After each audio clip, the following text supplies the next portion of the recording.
Juste vous présenter notre sœur Brenda. Enchanté.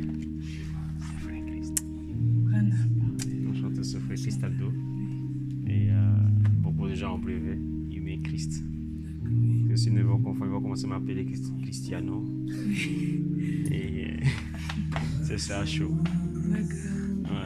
Et là, si je fais juste en intro, comme ça, dans le montage que je vais faire, ça sera. Voilà. Les gens vont voir l'église à laquelle les gens on est. Et c'est aussi ça fait honneur à l'église. Ouais. Parce qu'en fait, ce qui est bien, je vais mettre.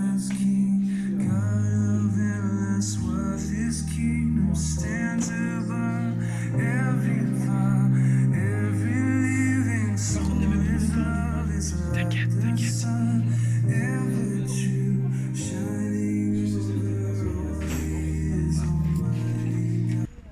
Bonjour, comment allez-vous? Bonjour, homme de Dieu. Aujourd'hui, nous sommes en France, en ce jour, et vous êtes venus pour évangéliser, pour parler de l'œuvre de Dieu.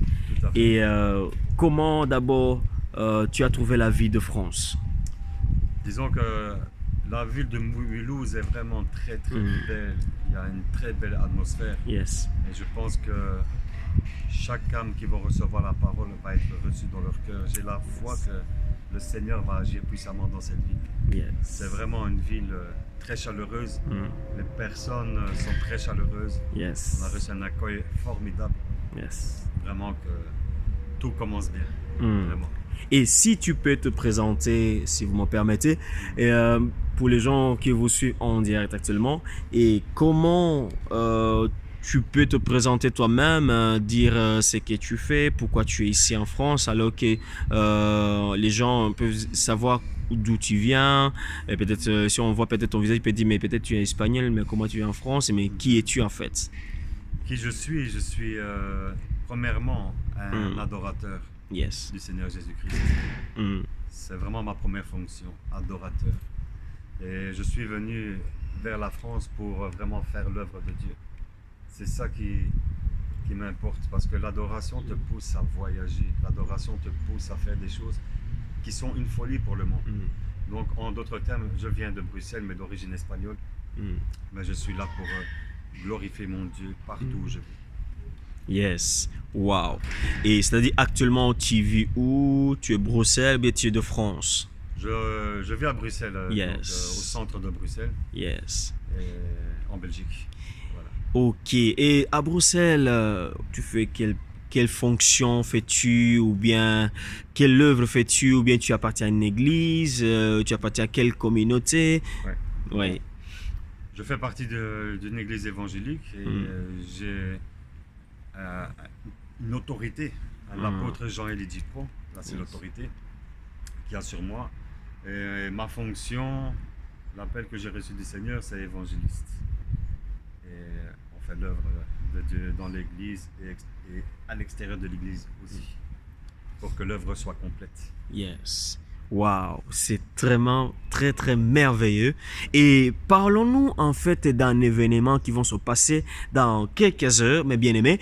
Et donc dans cet événement, alors qu'est-ce que tu parles concernant cet événement? Qu'est-ce que tu peux annoncer comme un intro ou bien comme un info pour cet événement?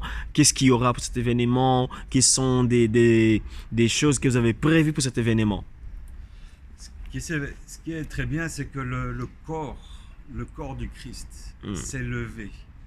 Donc c'est pas seulement la Belgique qui est venue ici à Mulhouse, mais c'est plusieurs groupes de la France qui sont venus en communion fraternelle pour faire l'œuvre de Dieu.